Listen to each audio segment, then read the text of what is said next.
नमस्कार, आपके साथ मैं हूं विद्यानाथ झा। दोपहर की नंबर 1 डिबेट ब्रह्मास्त्र में आपका स्वागत है। कोलकाता में मैं इस वक्त मौजूद हूं और ये बीजेपी का दफ्तर है। यहां कल जो जश्न शुरू हुआ वो अभी तक चल रहा है। 7वें आसमान पर बीजेपी के कार्यकर्ता और उनके जो नेता है उनका जोश है।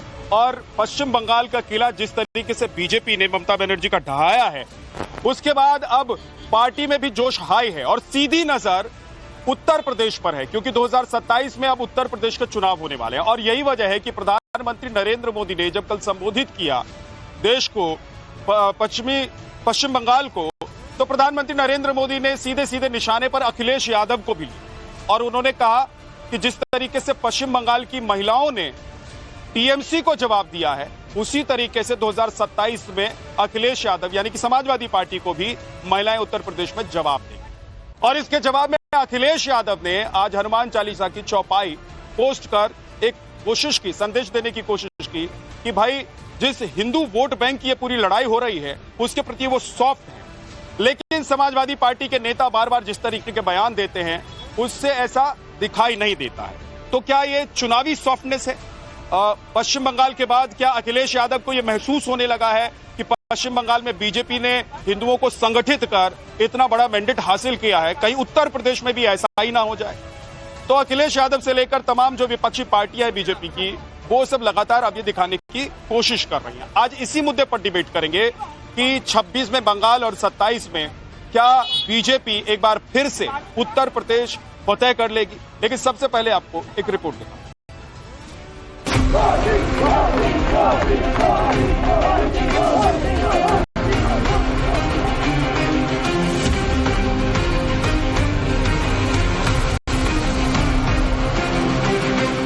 जिस समाजवादी पार्टी ने संसद में महिला आरक्षण को रोका है, उसे भी यूपी की महिलाओं का आक्रोश सहना पड़ेगा। और 27 में उत्तर प्रदेश में भी प्रचंड बहुमत के साथ तीसरी बार कमल खिलेगा और आने वाला यूपी चुनाव में अखिलेश भी खत्म हो जाएगा। देखिए, यूपी की परिस्थिति बिल्कुल अलग है। यूपी के अंदर हम समझते हैं कोई इम्पैक्ट इसका नहीं आने वाला है।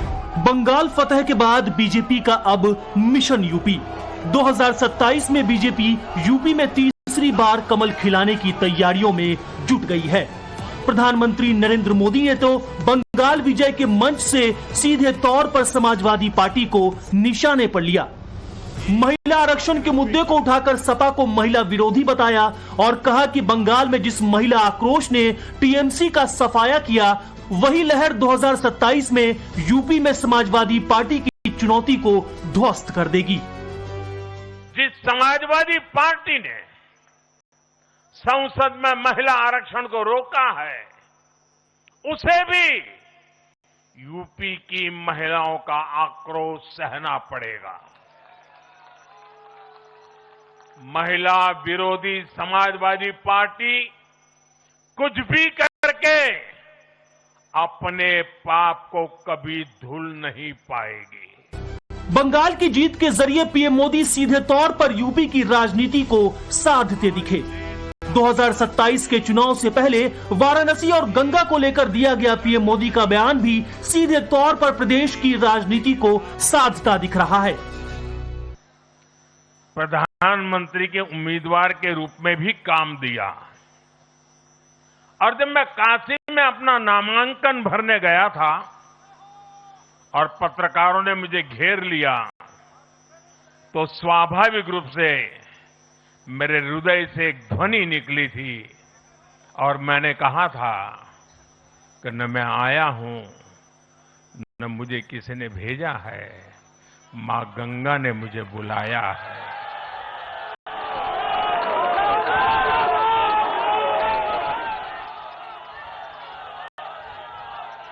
और आज मैं हर पल अनुभव कर रहा हूं कि मां गंगा के आशीर्वाद निरंतर हम सब पर अपनी कृपा बरसा रहे हैं। महिला आरक्षण से लेकर मां गंगा के आशीर्वाद तक पीएम मोदी के बयानों ने 2027 के यूपी चुनाव का एजेंडा सेट कर दिया है। वहीं अखिलेश यादव ने भी सोशल मीडिया के जरिए मोर्चा खोल दिया है। अखिलेश ने पहले सोशल मीडिया पोस्ट में लिखा, हर फरेबी फतह की एक मियाद होती है, ये बात ही सच्चाई की बुनियाद होती है।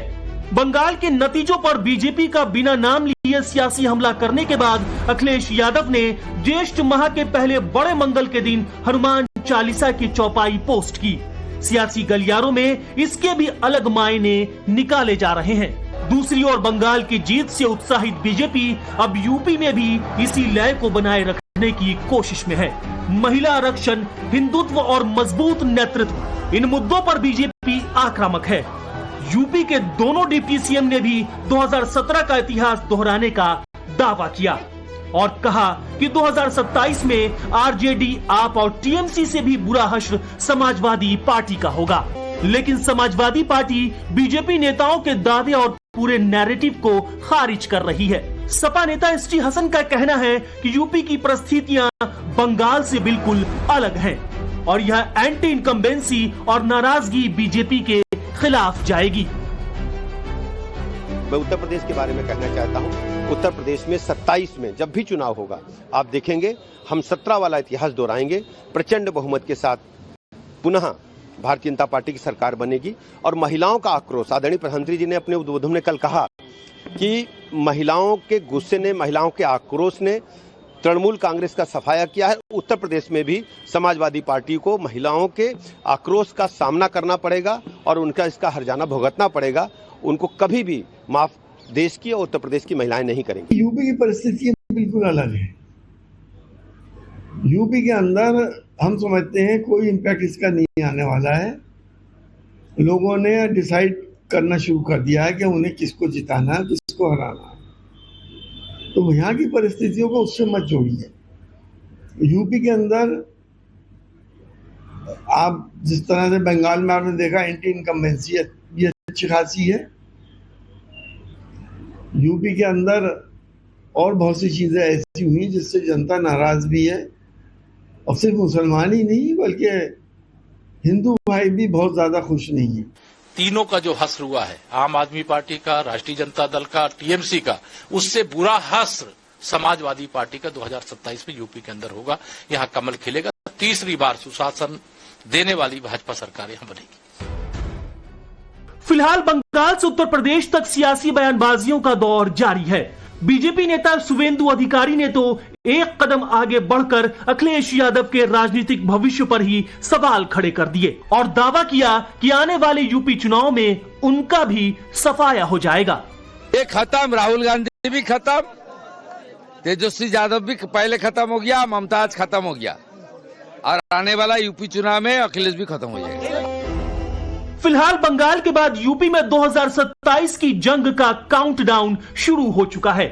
नेताओं की बयानबाजियों से साफ है कि 2027 की यूपी के सियासी जंग का आगाज हो चुका है। 2027 का यूपी चुनाव अभी से ही हाई वोल्टेज होने वाला है। लेकिन सवाल है कि क्या बंगाल की ये चुनावी बयार लखनऊ के सिंहासन तक बीजेपी को तीसरी बार पहुंचाएगी या यूपी की सियासत अलग राह चुनेगी? Bureau report, Times Now, Navbharat. महिला आरक्षण बिल को लेकर विपक्ष का विरोध, उसके बाद बीजेपी का इसको मुद्दा बनाना, पश्चिम बंगाल का मैंडेट क्या इशारा कर रहा है कि महिला आरक्षण बिल का जो आप लोगों ने विरोध किया उसका नतीजा है ये। और 2027 के चुनाव की चर्चा इसलिए हो रही है क्योंकि उत्तर प्रदेश, जो कि देश का सबसे बड़ा प्रदेश है, वहां पर विधानसभा के चुनाव जिसकी तैयारी 1 साल पहले से शुरू और इसीलिए प्रधानमंत्री नरेंद्र मोदी ने भी अखिलेश यादव को अपने संबोधन के दौरान निशाने पर। तो क्या विपक्ष ने अपना बड़ा नुकसान कर लिया है? विपक्ष ने अपने पैर पर कुल्हाड़ी मार ली है क्योंकि पश्चिम बंगाल के नतीजे को अगर देखें तो महिलाओं का फुल सपोर्ट बीजेपी को मिला है। आज इसी पर बात करेंगे। एसएन सिंह बीजेपी के प्रवक्ता हमारे साथ हैं, ममता काले पॉलिटिकल एनालिस्ट, के शर्मा कांग्रेस के नेता हमारे साथ हैं, पूजा मिश्रा समाजवादी पार्टी से, सोफिया खान टीएमसी से हमारे साथ हैं। बहुत बहुत स्वागत है आप सभी का। एसएन सिंह साहब, आप लोग कह रहे हैं कि अखिलेश यादव सॉफ्ट हिंदुत्व का नैरेटिव गढ़ने की कोशिश कर रहे हैं क्योंकि वो हनुमान चालीसा की चौपाई पोस्ट कर दे रहे हैं, तो वो मंदिर भी बना रहे हैं। वो कहां कहते हैं कि भाई हम हिंदुओं के साथ नहीं है, वो तो पीडीए को लेकर चल रहे हैं। नहीं विद्यानाथ जी, हम लोग SSC कुछ नहीं कहते हैं, सब कुछ अखिलेश जी ही कहते हैं। अखिलेश जी अपने सामने जो कहते हैं कि काशी में पूजा को प्रतिबंधित कर दीजिए, अखिलेश जी ही कहते हैं कि साधु सन्यासी चिलिमजीवी होते हैं, अखिलेश जी ही अपने सामने रामचरितमानस की पुस्तकें जलाते हैं, अखिलेश जी ही मठ और माफिया को एक बताते हैं। तो ये सब कार्य अखिलेश जी करते हैं। अब कोई जो है अलग अलग रूप धारण करेगा तो उत्तर प्रदेश की जनता तो जानकार है। और मैं तो कहूंगा कि आदरणीय प्रधानमंत्री जी ने कल बहुत बड़ी बात कही थी। उन्होंने कहा था भाई गंगोत्री से लेके और गंगा सागर तक गंगा ही बहेगी, दूसरा नहीं बहेगा। तो जो गाय और गंगा को अपमानित करेगा, वैसे भी विद्यानाथ जी जो सनातन का विरोध कर रहा है ना, उनके तो जहां गंगा बहेगी वहां पर बीजेपी ही रहेगी। नहीं, आप लोग क्या ये कहना चाह रहे हैं कि जहां गंगा बहेगी वहां बीजेपी ही रहेगी? बिल्कुल, जो गाय और नहीं आ सकती है वहां पर। बिल्कुल, जो गाय और गंगा बह रही है वहां तो टीएमसी भी 15 साल से थी। नहीं देखिए अब क्या हुआ, जो सनातन को अपमान करेगा, गाय और गंगा से जिसको बदबू आएगी। अखिलेश जी का बयान तो दिखाया गया था आपके चैनल पर, उन्होंने कहा कि वो गौशालाएं से बदबू आती है। तो जब गौशाला से अगर बदबू आएगी तो ऐसे लोगों को मुझे लगता है उत्तर प्रदेश की जनता नहीं सम्मानित करेगी। और तीसरी बात, कल हमारे प्रधानमंत्री जी ने कहा था आदि आबादी महिला जो नारी शक्ति है, वो दुर्गा शक्ति है, काली शक्ति है। उसका परिणाम आपने पश्चिम बंगाल में भी देखा और वही परिणाम आपको उत्तर प्रदेश में भी देखने को मिलेगा। उत्तर प्रदेश में तो वैसे भी गंगा ही बह रही है और गंगा ही बहेगी। ठीक है, बोलिए पूजा मिश्रा। विद्यानाथ जी आपको नमस्कार, साथी प्रवक्ताओं को भी नमस्कार। आज ज्येष्ठ का जो है प्रथम बड़ा मंगलवार है, तो सभी को बहुत बहुत शुभकामनाएं। अभी जो है भाजपा के प्रवक्ता कह रहे थे कि अलग अलग रूप धारण करने वाले, तो मुझे लगता है कि अगर ये बात कही जाए विद्या जी, तो ये सब जानते हैं कि अलग अलग रूप धारण बहरूपियों से भी ज्यादा कौन करता है, वो देश के प्रधानमंत्री जी हैं, सबसे ज्यादा रूप धारण वही करते हैं। फिर इन्होंने बात की माँ गंगा की। मुझे लगता है कि माँ गंगा की जब बात करते हैं तो माननीय प्रधान कैसे, मतलब अलग अलग प्रदेश के हिसाब से, अलग अलग प्रदेश के हिसाब से, या जो हमारे यहाँ संस्कृति है, जो लोकयुक्ति है, उसके हिसाब से अगर कोई पोशाक धारण कर लेता है तो वह रुपया हो गया वो। बिल्कुल, मैं कह रही हूं कभी आप कुर्ता पजामा पहन लें, कभी आप टी शर्ट पैंट पहन लें तो आप बहरूपीय हो जाते हैं क्या? नहीं विद्यानाथ जी, वो अपने पे नहीं, जब आप कहें कि मेरा जन्म जो है, मेरा जन्म यहाँ पे कभी असम के बगानों में कहे हो रहा है, कभी आप कहे, मैंने किसी को बीच में डिस्टर्ब नहीं किया था।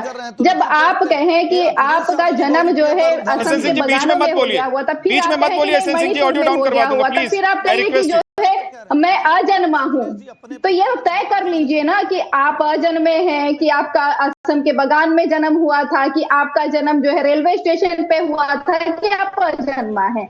उसको बहरूपिया कहा जाता है। अभी जो है आप राष्ट्रीय अध्यक्ष अखिलेश यादव जी की बात करें तो नवरात्र रहेगी, तो नवरात्र में जो है दुर्गा माँ की स्तुति ये परिभाषा नहीं होती है बहरूपिया। आज बड़ा मंगलवार है, ये परिभाषा नहीं होती है बहरूपिया पोस्ट की जाएगी। पूजा जी, बहरूपिया की यही परिभाषा तो हर मंगलवार जो हमारे माननीय प्रधानमंत्री जी ने को याद आया कि पश्चिम बंगाल में सोमवार को बीजेपी को बड़ी जीत मिली है, तो मंगलवार आगे आज दिखा दो देश को और उत्तर प्रदेश को कि भाई मैं हनुमान जी का भक्त हूँ, हनुमान चालीसा का पाठ करता हूँ। जी आप हनुमान जी के भक्त हैं, फिर आपको कैसे नहीं पता कि आज ज्येष्ठ का पहला बड़ा मंगलवार है? और जो है सुबह बेस्ट बात है कि हम भी मंदिर जा करके आए हैं, सुबह उठ करके पहले हुआ कि भाई सुंदरकांड पढ़ा जाए। नहीं, मैं तो हनुमान जी का भक्त हूँ, हर मंगलवार को उपवास रखता हूँ, हर मंगलवार को मंदिर जाता हूँ। मैं बड़ा और छोटा का इंतजार नहीं करता हूँ। प्रश्न ही नहीं पूछना चाहिए, मतलब अगर मेरे से पर्सनल क्यों हो रही है? मैं चुनावी मैदान में नहीं हूँ, बीजेपी है चुनावी मैदान में। आप पर्सनल हुए, मैंने कहा कि आप ना करें, लेकिन जो धार्मिक संस्कृति है, हो सकता है कि बहुत सारे लोग रोज नौ दुर्गा की पूजा करते हो, पर कुछ लोग नवरात्रों में ही करते हैं। ये मुझे लगता है कि जो है बधाई आप नवरात्र में देंगे ना, ऐसा तो है नहीं कि आप रोज उठेंगे बधाई देने लग जाएंगे। आज अगर बड़ा मंगलवार तो आज ही बधाई दी जाएगी। अब वर्तमान समय की बात कर लीजिए ना, माननीय प्रधानमंत्री जी ने कल भाषण दिया है, उत्तर प्रदेश की बात की, भाजपा के प्रवक्ता ने भी उत्तर प्रदेश की बात की, धर्म की बात की, तो गंगा जी की बात कर लेते हैं। नेशनल ग्रीन ट्रिब्यूनल, उसने जो है एनजीटी ने वाराणसी के डीएम को आदेशित किया था कि आप बोर्ड लगा दीजिए कि मां गंगा जल आचमनी करने योग्य नहीं है, क्योंकि आप सफाई नहीं कर सकते। आपने जो है मणिकर्णिका घाट पे माता अहिल्या होलकर बाई की मूर्तियां तोड़ी हुई हैं। आपने यहाँ शंकराचार्य जी का अपमान किया। मां गंगा जी के ऑडियो डाउन तो नहीं कराएंगे? विद्यानाथ जी जवाब दे दूं? आ रहा हूं, एसएन सिंह जी आ रहा हूं, एक सेकंड रुक जाइए, पर बूटे मारी और आ रहा हूं, एसएन सिंह जी राम बापू को आप लेकर के काशी में जाते हैं, दर्शन कराते हैं। आप रेपिस्ट आसाराम बापू से कथा सुनवाते हैं और आप बात करें कि धर्म की बात करें। सबसे ज्यादा बीफ का एक्सपोर्ट उत्तर प्रदेश में हो रहा है, उत्तर प्रदेश सबसे ज्यादा पैदा कर रहे हैं। हम तो कह रहे हैं कि आप गौ माता को घोषित कर दीजिए राष्ट्रमाता, हमें कोई आपत्ति नहीं है। आप पूजा जी, हाथ कंगन को आरसी क्या और पढ़े लिखे को फारसी क्या? पूजा जी, अभी तो 24 घंटे नहीं हुए हैं, पश्चिम बंगाल के नतीजे आए 24 घंटे नहीं हुए। एक बार डेटा उठाकर देख लीजिए कि टीएमसी के जो विधायक जीत कर आए हैं वो कौन कौन से क्षेत्र से जीत कर आए हैं। आप लोग चाहे घोषित करें या अघोषित तौर पर, आप लोग मुसलमानों की पार्टी बनकर रह गई है। देख लीजिए पश्चिम बंगाल में टीएमसी 19 सीटों से जीत कर आई है, जहां पर मुसलमान जीत और हार तय कर रहे थे। जहां पर मुसलमान के अलावा बाकी धर्म के लोग जीत और हार तय कर रहे थे, वहां पर बीजेपी जीत गई है।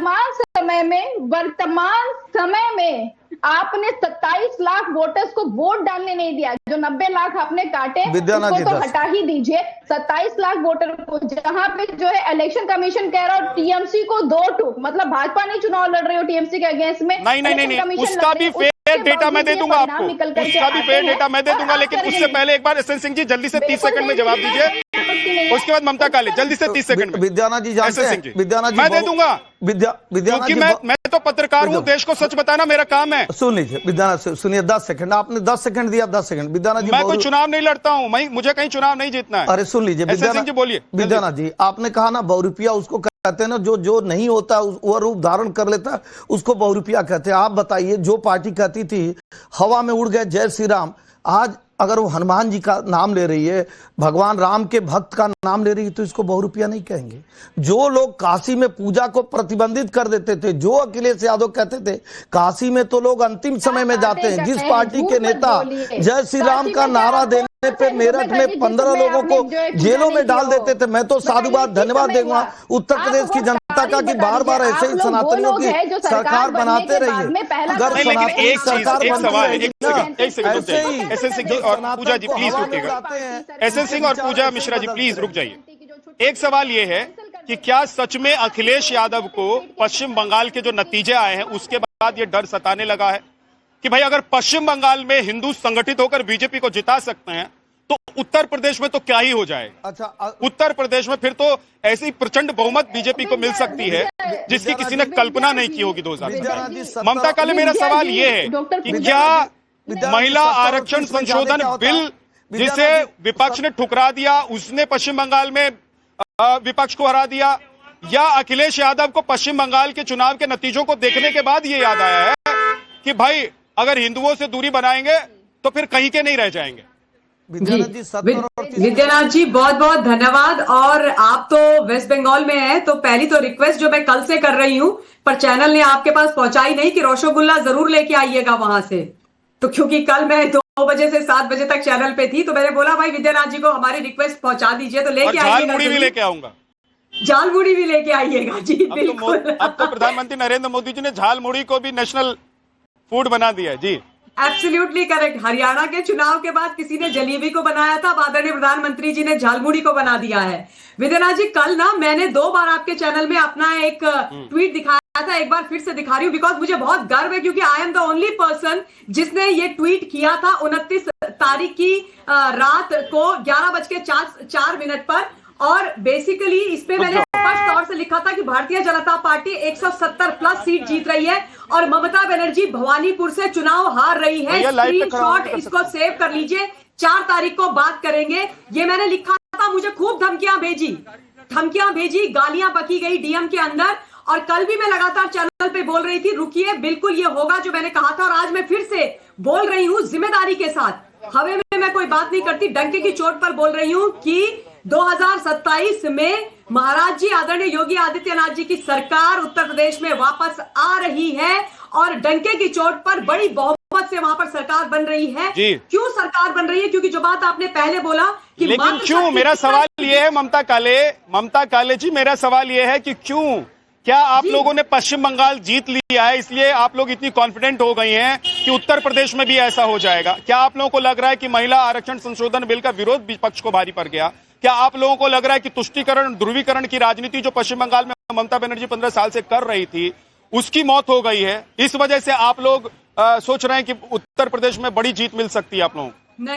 नहीं, मैं आपको बता रही हूँ। सबसे पहले जो महिला वाला प्रश्न आपने उठाया था, एक महिला हूं उसके नाते मैं बोल रही हूँ, इस देश के अंदर महिलाओं को जो हक था, उनका अधिकार था, वो किसी ने नहीं दिया। महिलाओं का दोहन हुआ है। फिर चाहे महिलाओं के लिए इज्जत घर बनाने हो, चाहे महिलाओं के लिए उज्ज्वला योजना लानी हो, चाहे महिलाओं के जनधन अकाउंट के तहत खाते खोल करके उनको पैसे देने हो, चाहे 33% आरक्षण दे करके राजनीति में उनकी हिस्सेदारी सुनिश्चित करनी हो, ये किसने किया? ये किसी ने नहीं किया। ये देश के प्रधानमंत्री मोदी जी ने, भारत के बेटे ने, एक पुरुष ने किया है। तो भाई भारत की महिलाएं उस भाई के साथ क्यों ना खड़ी हूं? 30 मोर सेकंड्स मुझे प्लीज चाहिए। मैं आपको ये बोलना चाहती हूं, आज जो चल रहा है ना, वो केवल राजनीति नहीं है, ये धर्म युद्ध है। और कौन सा धर्म युद्ध? राष्ट्र को बचाने का धर्म युद्ध। राष्ट्र सर्वोपरि का जो धर्म है, उसका निर्वहन आज की जनता कर रही है। सत्य की असत्य पर विजय की, अत्याचार के खिलाफ न्याय के विजय की, कुशासन के खिलाफ शासन के विजय की, भ्रष्टाचारियों के खिलाफ ईमानदारी की विजय की, महिला ध्वस्तीकरण के खिलाफ महिला सशक्तिकरण की विजय की ये लड़ाई है। और इसीलिए भारतीय जनता पार्टी एक बार सोफिया खान हमारे साथ हैं, टीएमसी की नेता। ममता जी आप जो बातें कर रही हैं उस पर मैं जवाब ले लेता हूं। सोफिया खान है हमारे साथ। सोफिया खान, ये बताइए कि पश्चिम बंगाल में जिस तरीके से आप लोगों ने हार दर्ज की है, मतलब जिस तरीके से टीएमसी की हार हुई है, उसने सारी पोल पट्टी खोलकर रख दी है कि 15 साल से आप लोगों ने कैसे तमाम चीजों पर पर्दा रखा।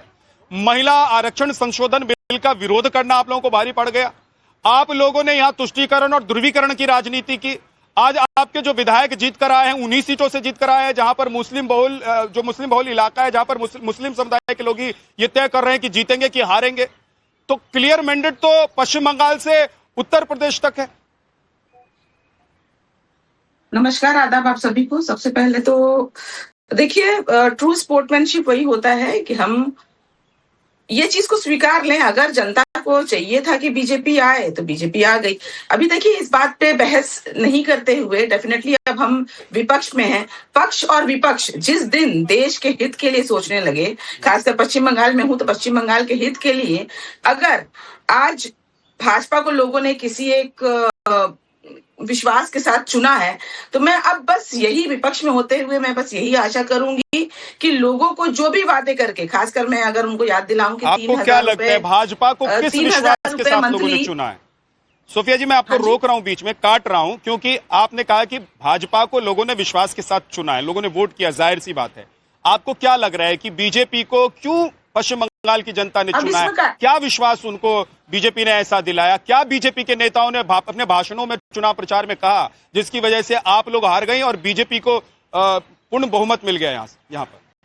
देखिए, एक अंग्रेजी में कहावत है, the only constant is change. मतलब है कि परिवर्तन जो है ना, वो कभी किसी का सत्ता जो है कभी नहीं रहा है। अभी अगर भाजपा को लगता है कि वो सदैव रह जाएंगे, वो केंद्र हो या अन्य राज्य हो, ऐसा नहीं होता। लोग डेफिनेटली अगर आपके साथ किसी को उम्मीदें लगी होती हैं कि जो सत्ता है वो शाश्वत नहीं है। कल सोफिया जी मेरे साथ खूब लड़ रही थी, आप ही के चैनल पर कह रही थी, देखिए ये होगा वो होगा। सोफिया जी, एलओपी किसको बनाएंगे आप ये बता दो। हमारी फिर से हार गई ममता बनर्जी, जो मैं कल आपसे बोल रही थी कि ममता बनर्जी हारेंगी, मेरी भविष्यवाणी सच होगी।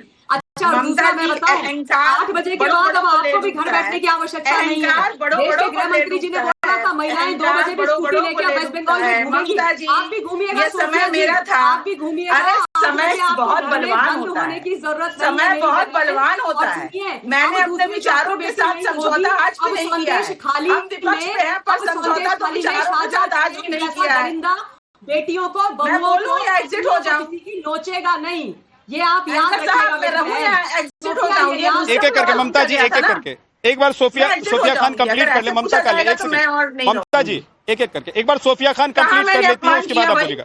बोलिए सोफिया जी, बोलिए। लोकतंत्र को अपनाया, मैं तो चिल्ला नहीं रही हूँ, ईवीएम भी नहीं चिल्ला रही हूँ, एसआईआर भी नहीं चिल्ला रही हूँ, चुनाव आयोग को भी दोष नहीं दे रही हूँ। मैंने क्या कहा शायद आपने सुना नहीं। मैंने क्या कहा, अगर जनता ने चुना है, नहीं सोफिया जी है तो विपक्ष होकर हम यहाँ पर कोशिश कर रहे हैं कि आप जो सत्ते पर आए हैं और हमारे पश्चिम बंगाल के लोगों को जो वादा किया है उस वादा की पूर्ति हो, इसको जरूर हम विपक्ष में रहते हुए देखेंगे। 3,000 रुपए महीने अगर महिलाओं को आपने कहा है, बात सिर्फ ये नहीं है कि आप क्या कह रही हैं। आज आपकी भाषा बदल गई है, आज आपकी सोच बदल गई है, क्योंकि पश्चिम बंगाल में सरकार बदल गई है।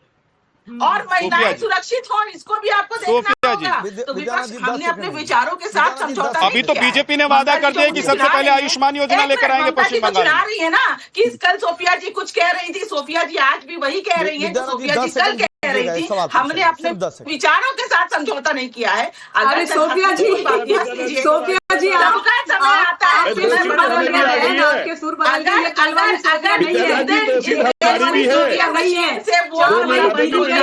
एक एक करके सब एक साथ नहीं, प्लीज सब एक साथ नहीं, एक एक करके एक एक करके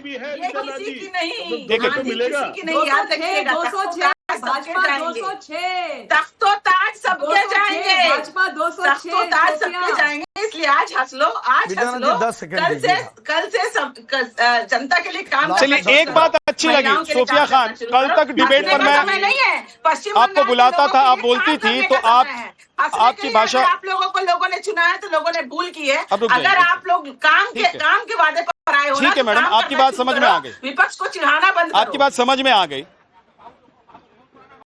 सोफिया जी, आपकी बात समझ में आ गई। कल तक डिबेट में जब आपको बुलाया जाता था, आप आती थी, बैठती थी, बोलती थी, तो कल जो आपकी भाषा होती थी, कल जो आपका टोन होता था, वो आज बदल गया है। सत्ता जाने पर होता भी है, क्योंकि सत्ता जाने के बाद ही महसूस होता है कि जब आप अपने घर से बाहर निकलेंगे और सरकार में नहीं होंगे, कुर्सी आपके पास नहीं होगी, तब आप जब अपने घर से बाहर निकलेंगे तो आपके साथ क्या क्या हो सकता है। अगर सरकार और प्रशासन आपके साथ नहीं हो, सरकार और प्रशासन आम लोगों के लिए नहीं हो। लेकिन एक चीज मैं कह रहा हूं, बहुत अच्छी बात यह है कि आपने कहा कि एक ही सत्य है, इस सृष्टि का एक ही सत्य है, वो है परिवर्तन। तो इसका मतलब ये भी क्लियर हो गया कि टीएमसी अब ये मान चुकी है कि जो तमाम आरोप ममता बनर्जी, अभिषेक बनर्जी या टीएमसी के बड़े बड़े नेता लगाते आ रहे थे, उन आरोपों में कोई दम नहीं था। चाहे वो एसआईआर का आरोप था, चाहे वो केंद्रीय फोर्स का आरोप था, चाहे वो ईवीएम का आरोप था, चाहे वो खेला का आरोप था कि ईवीएम में खेला हो जाएगा। ये सिर्फ जो कहा जा रहा था कि ड्रामेबाजी हो रही है, वो सिर्फ एक ड्रामा था। के शर्मा, आ रहा हूं। मैंने ईवीएम नहीं चिल्लाया, मैंने नहीं चिल्लाया ईवीएम। चुनाव आयोग पर आप लोगों को भरोसा हो गया ना? ये चिढ़ा रही है। चुनाव आयोग पर भरोसा हुआ कि नहीं हुआ, मैं ये पूछ रहा हूँ। जब आप ये कह देती हैं कि बदलाव ही सृष्टि का एकमात्र सत्य है, तो फिर आप लोगों को भरोसा करना पड़ेगा कि 15 साल तक आप रही, अब किसी और का नंबर है। 15 साल तक जनता ने आपको मौका दिया, 15 साल तक जनता ने देखा कि आप लोगों ने प्रदेश में क्या किया और क्या नहीं किया। उसके बाद जनता ने किसी और को मौका दे दिया। के शर्मा, मैंने क्या कहा? मैने अपने स्टेटमेंट में स्टार्टिंग में कहा कि हम अरे विद्यानाथ जी, कल प्रधानमंत्री जी इसका जवाब दे चुके हैं। आप सोफिया खान जी को बताइए, आदरणीय प्रधानमंत्री जी ने कहा था कि वहां पे जनता बदलाव के लिए, विकास के लिए वोट की है, और प्रधानमंत्री जी ने खुले मन से विद्यानाथ जी संबोधित करते हुए सभी राजनीतिक पार्टियों से कहा वो बदलाव होना चाहिए, जो हिंसा वाला बदलाव, जो आपसी विद्वेष वाला बदलाव होना चाहिए। प्रधानमंत्री जी ने यहाँ तक कहा अरे भैया, सबके विकास के लिए कार्य करेंगे, जिन्होंने हमको मत दिया है उनके लिए भी, जिन्होंने मत नहीं दिया है उनके लिए भी। ये सकारात्मक नहीं, ये साफ संदेश है। और ये पश्चिम बंगाल में, क्योंकि जिस तरह से रक्त रंजित राजनीति का इतिहास यहाँ पर रहा है, प्रधानमंत्री नरेंद्र मोदी के संबोधन का मुझे लगता है कि बड़ा असर भी हुआ है कि ये बदले का नहीं, बदलाव का वक्त है। और अगर ये वक्त भी बदले का हो जाएगा तो 15 साल वाला जो वक्त था, उस वक्त में और इस वक्त में फर्क क्या रह जाएगा। के शर्मा जी, मैं एक चीज आपसे समझना चाह रहा हूं। हालांकि देखिए, केरलम में आपकी सरकार आई और यहां पर भी खाता खुल गया, उसकी बहुत सारी बधाई आपको। लेकिन देश से जिस तरीके से आप लोग साफ होते जा रहे हैं, पूरा विपक्ष पूरे देश से साफ होता जा रहा है। पूरे देश में अब सिर्फ और सिर्फ सैफरन कलर दिखाई दे रहा है। आप लोगों को नहीं कभी लगता है, कभी आप लोग बैठकर सोचते नहीं है, पार्टी में विचार नहीं करते कि हम जिस सनातन के सहारे इस देश में दशकों तक सत्ता में रहे, उसी सनातन का विरोध करते हैं, उन्हीं हिंदुओं को गाली देते हैं, उन्हीं हिंदू के देवी देवताओं को गाली देते हैं। कर दीजिए। अच्छा सुनिए, मुझे विद्यानाथ जी 2 सीट आई है, तो कम से कम 2 में तो बिना रोक टोक के मिलेगा समय। लास्ट में कम से कम 2 मिनट दीजिएगा प्लीज, आप उसमें बीच में इंटरप्ट नहीं कीजिएगा। मैं यही कहना चाहता हूँ, उस 2 सीट पर मुस्लिम समुदाय के लोग ये तय करते हैं कि कौन जीतेगा कौन हारेगा। मैंने पहले कह दिया डिबेट में। ठीक है, आप लोग देखिए, ओवैसी तो अपने पार्टी का नाम रखते हैं ना, मुसलमान। आप लोग भी अपनी पार्टी के नाम में कहीं लगा दीजिए आगे पीछे मुसलमान, क्योंकि आप लोगों को एक ही समुदाय के लोग सूट करते हैं। आपकी बात तो विद्यानाथ जी हम दिल से वहां पहुंचाएंगे, चिंता नहीं कीजिए। बीच में प्लीज 2 मिनट डेंगू मलेरिया होता है कि नहीं? हिंदू धर्म डेंगू मलेरिया होता है कि नहीं? हिंदू धर्म के बारे में कुछ टिप्पणी करेंगे कि नहीं? कर दीजिए, मैं खामोश हूँ सर, मेरा समय दे दी, मेरा समय ले लीजिए। तो विद्यानाथ एसएन सिंह जी, जी मेरा प्लीज रुक ये जाइए, उनका वक्त है, उनका वक्त मत खराब कीजिए, उनको बोलने नहीं दीजिए, फिर आप सवाल कीजिएगा। हाँ विद्यानाथ जी, हम बंगाल जो होना था वो हो चुका। अब बात हमारी जो टॉपिक है आज है यूपी की। यूपी में शुभेंदु अधिकारी जी ने बताया कि वहां पे सफाया हो जाएगा, ठीक है, विनाश जो घमंड मनुष्य को नाश कर देता है, और काठ की हांडी उनको बोलिएगा कि बार बार नहीं चढ़ता है। राम ने एक वार्निंग दिया था आपके अयोध्या में चुनाव हराकर पिछले बार कि समझ जाओ। के शर्मा एक सेकंड रुक जाइए, एक सेकंड रोक रहा हूँ, रुक जाइए प्लीज। दो बातें आपने, नहीं मैं आपको बोले वक्त दूंगा ना, मैं वक्त दूंगा, मैं किसी और को बोलने नहीं दूंगा, सिर्फ आप बोलेंगे। लेकिन आपने दो बातें कही कि काठ की हांडी बार बार नहीं चढ़ती, और दूसरा आपने कहा कि घमंड की वजह से सब कुछ खत्म हो जाता है। मेरा सवाल है सर आपका कि कांग्रेस देश से खत्म हो रही है, क्या घमंड की वजह से खत्म हो रही है? और काठ की जिस हांडी की आप बात कर रहे हैं 14 से लेकर 26 तक आ गया, आप लोगों ने कौन सी हांडी बनाकर रखी है कि हांडी चढ़ ही नहीं पा रही है आप लोगों की? सुनिए, जिस तररह से हमारे चढ़ते ही गिर जा रही है, टूट जा रही है। मैं आपने खुद बोला कि बीच में डिस्टर्ब नहीं करेंगे, ठीक है, मैं बताता हूँ कैसे। बोलिए। जो SIR, ED, CBI जो भी है तरीका से जो भी इन्होंने किया, बंगाल को जीत लिए। मैं यहाँ पे बैठे प्रवक्ता जी को और भाजपा को मैं बधाई देता हूँ, लेकिन वो यदि कह रहे हैं कि इसी तर्ज पे हम अखिलेश को सफाया कर देंगे, यूपी में भी हम रन जीत लेंगे, तो मैं उस तर्ज पे बोला कि काठ की हांडी बार बार नहीं चढ़ती। यहाँ पे चुनाव का एक अलग रूप होगा, अलग चीज होगा। दूसरी बात हमने बोला कि जो गंगा एक्सप्रेस बना है, उन्होंने प्रधानमंत्री ने बोला गरीबों के लिए साइकिल भी नहीं चलने के लायक है वहां पे, ना पैदल चलने के लिए, टोल टैक्स बहुत महंगा है। तो गरीब की माँ गंगा के नाम पे गरीब को धोखा ना दे। अरे सर, चीज है कश्मीर से कन्याकुमारी, सुन लीजिए, कश्मीर से कन्याकुमारी, विचारधारा के लोग तो ये भी कह रहे हैं कि 6-5 घंटे पहले प्रयागराज में पहुंच जाएंगे, तो वहां बैठकर करेंगे क्या? आप लोगों के हिसाब से तो जो रास्ता 10 घंटे का है वो 12 घंटे का हो जाना चाहिए। देश में हाईवे नहीं बने, देश में कॉरिडोर नहीं बने, एक्सप्रेस वे नहीं बने। अरे सुनिए, कश्मीर कितने साल तक सत्ता में रहे के शर्मा? कश्मीर में सत्ता, आप बताइए ना, कितने साल तक सत्ता में रहे? देश की जनता ने कितना मौका दिया, कितने एक्सप्रेस वे बनाए? आप लोगों के मंत्री और नेता जाते थे विदेश घूमने के लिए, और क्यों जाते थे कि वहां देखकर आएंगे और हिंदुस्तान में वही प्रोजेक्ट बनाएंगे। विद्यानाथ जी बीजेपी सर, मैं तो सवाल पूछ रहा हूँ, मेरे सवाल का जवाब दीजिए ना। सबका जवाब आप ही दे रहे हैं। कांग्रेस के जमाने में बने, कितने देश के हाईवे कांग्रेस के जमाने में बने? मैं तो डेटा पे बात कर रहा हूँ, मैं सवाल पूछ रहा हूँ डेटा बेसिस। हवाई सवाल है, जवाब नहीं सर। अरे SN सिंह आए ना उसके लिए, आप टेंशन नहीं लीजिए। अरे सर, जो डेटा मेरे पास है उसका जवाब मैं आपसे पूछ रहा हूँ, दीजिए ना। 2 मिनट हमको दे दीजिए ना, मैं अपनी बातों को रख लूँ। नहीं, एक सेकंड, के शर्मा, हाँ, मैं अपनी बात को रख लूँ। कश्मीर से कन्याकुमारी, कश्मीर में हमारी सरकार है, कन्याकुमारी में सरकार आ गई है। दिल्ली का दिल चलो मान लिया भाजपा के पास चला गया, ठीक है, चले दो, लेकिन जो घमंड जो है मनुष्य को नाश करता है। और ऐसी बातें कर देते, मुझे टोकना पड़ता। कश्मीर बोल दिया आपने, अभी मैं पूछ लूंगा कि कश्मीर में 370 हटाने के लिए बीजेपी को क्यों आना पड़ा, या बीजेपी आई तो 370 क्यों हटा?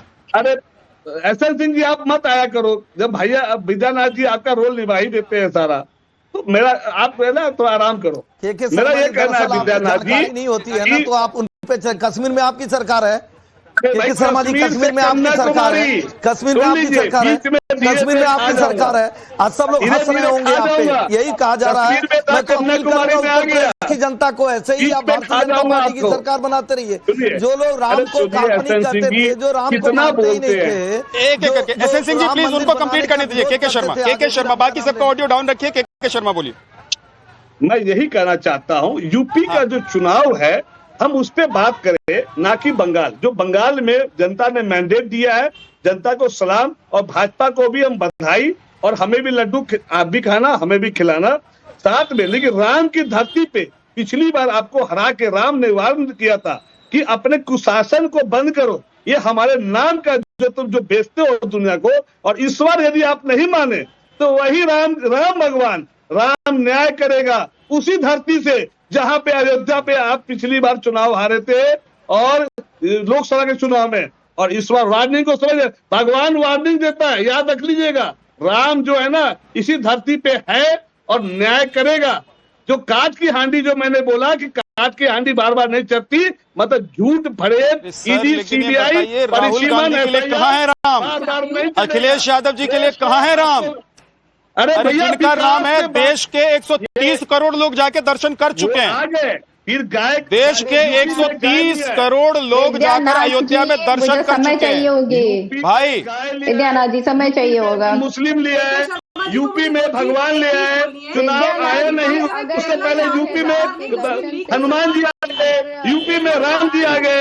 यही राम, सुनिए, यही राम आपका न्याय करेगा। जिस तरह से अयोध्या में आप हारे थे ना, यही राम की धरती, जो देश की जो कहते हैं सबसे पावन धरती है। जल्दी से अब जल्दी से पहले एसएन सिंह जी जवाब देना चाहते हैं। एसएन सिंह जी बहुत संक्षेप में छोटा सा जवाब जल्दी से। विद्यानाथ जी, पहले तो कांग्रेस के प्रवक्ता को जानकारी नहीं कि किन किन राज्यों में उनकी सरकार है, तो पढ़ लिख के आना चाहिए। मैं कह रहा हूँ प्रधानमंत्री जी ने एक इशारा किया था, उस इशारे में जानते हैं क्या लिखा था? यदा यदा ही धर्मस्य ग्लानिर्भवति भारत अभ्युत्थानम धर्मस्य तदात्मानं सृजामि। उन्होंने कहा कि माँ गंगा ने हमको बुलाया है, हम नहीं आए। मतलब जब जब अधर्म बढ़ेगा तो धर्म को स्थापित करने के लिए कोई न कोई साधु सन्यासी पैदा होगा और अधर्मियों का विनाश करेगा, वो तो साफ दिख रहा है। और उत्तर प्रदेश में सत्ता कब की चली गई है विधर्मियों की? ये कहाँ बैठे हैं समाजवादी पार्टी और कांग्रेस के लोग? इनको जानकारी ही नहीं कि उत्तर प्रदेश में दूसरी बार नहीं, अब तीसरी बार सनातनियों की ही सरकार बनने जा रही है। एक सवाल पूछिए ना, 80 और 20 में कौन ज्यादा होता है? भाई 80 ज्यादा होता है कि 20 ज्यादा होता है? मतलब आप 80 को गाली देंगे और 20 के लिए कार्य करेंगे तो जीतेगा कौन? ये तो सवाल बनता है ना। आपको गाय खराब लगेगी, आपको गंगा खराब लगेगी, आपको राम खराब लगेंगे। और तीसरी बात मैं कहूंगा, भाई अखिलेश यादव जी से तो पूछा गया था ना कि मथुरा कब जाएंगे, आप राम का दर्शन कब करेंगे? कांग्रेस की तो 4-4, 5-5 पीढ़ियां बीत गई वो राम का दर्शन नहीं किए। तो जो राम का दर्शन नहीं किया वो हनुमान का दर्शन कैसे करेगा? हनुमान को कैसे मानेगा? इसलिए तुलसीदास जी ने लिखा है कि मोह ही कपट विद्या जी, पहली बात तो ये कि जो इन्होंने बोला ना कि यदा यदा ही धर्मस्य ग्लामिण भवति भारत अभ्युत्थानम धर्मस्य सृजाम्यहम् हम, तो इसमें कहा जाता है कि भगवान विविध रूप लेकर के आते हैं नाश करने के लिए दुष्टों का। तो जब ये दुष्टों का नाश करने के लिए अब जो है नरेंद्र मोदी जी की हिम्मत नहीं है, आप उनको जो है कंपेयर कर रहे हैं ईश्वर से, नहीं हो सकता है, किसी भी हालत में नहीं हो सकता है। और ईश्वर जो है भगवान श्री राम हो गए, ईश्वर जो है बाबा परशुराम जी हो गए, और ईश्वर के स्वरूप में हिंदू धर्म में सबसे सर्वोच्च पद शंकराचार्य जी का स्थापित है, और उनके सामने माननीय प्रधानमंत्री जी की कोई हैसियत नहीं बनती है। तो ये आपको अगर किसी का चरण वंदन करना है तो आप चरण वंदन करिए। हम अपने ईश्वर के साथ में ऐसा नहीं करने जा रहे कि आपके लिए होंगे, तभी हमने कहा कि अजन्मा, कभी आपने कह दिया अजन्मा। आप शंकराचार्य जी का अपमान करते हैं, बटुकों का शिकार खींचते, आपको श्राप लगेंगे महिलाओं के, ब्राह्मणों के, जिनके आपने सिखाए खींच रखी है, आपको माता अहिल्या ऐसे लोगों की सरकारें चली गई जो जनता जनार्दन को गोलियों से। देखिए, मैं तो एक बात कहूंगा, माननीय प्रधानमंत्री जी को भगवान मानिए, आप लोग लड़िए मत, लेकिन मैं एक बात कहूंगा कि आपकी पार्टी की लाइन, आपकी पार्टी के नेता की लाइन और उनकी बातें। पूजा मिश्रा जी, अब वक्त नहीं है, मैं एक बात कहना चाहता हूँ कि आपकी पार्टी की लाइन, आपकी पार्टी के नेताओं की लाइन, चाहे पार्टी कोई भी पार्टी हो, आप लोग जो कहते हैं, बोलते हैं, करते हैं, देश की जनता अब उसको समझने भी लगी है, जानने भी लगी है, और देश में पूरी सतर्कता और सुरक्षा के साथ लोकतांत्रिक अधिकारों का संरक्षण भी हो रहा है, उनको पूरी सुरक्षा भी मिल रही है। इसीलिए पश्चिम बंगाल का जो नतीजा आया है वो देखने को मिला है। तो इसीलिए अब आप लोगों को तय करना है कि आपको 80 करना है कि 20 करना है, 30 और 70 में रहना है या 50-50 में रहना है। बहुत बहुत शुक्रिया आप सभी मेहमानों का हमारे साथ जुड़ने के लिए। ब्रह्मास्त्र में आज जितना एक छोटा सा ब्रेक फॉर